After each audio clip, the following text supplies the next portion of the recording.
Pemerintah memutuskan memperpanjang dan memperketat pemberlakuan pembatasan kegiatan masyarakat (PPKM) berbasis mikro di 43 kabupaten kota luar Pulau Jawa, Bali.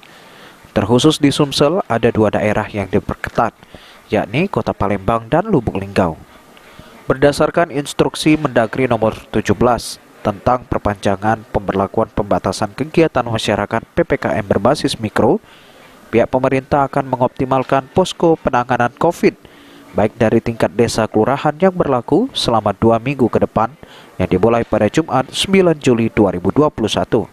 Selain itu, selama PPKM berlangsung, pemerintah juga telah membuat berbagai kebijakan guna mengurangi mobilitas aktivitas masyarakat, agar kasus COVID di Sumsel terkhusus Palembang dan Lubuk Linggau bisa semakin ditekan.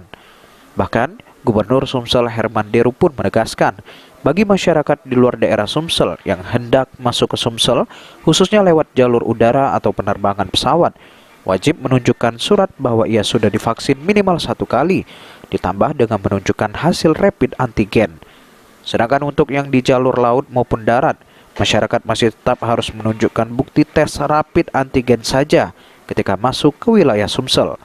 Namun tidak menutup kemungkinan bisa saja dalam waktu dekat, aturan syarat warga luar Sumsel yang hendak masuk ke Sumsel dari jalur manapun harus menunjukkan bukti bahwa sudah divaksin. Kalau penerbangan itu tetap menunjukkan kartu vaksin yang sesuai arahan Menhub kan.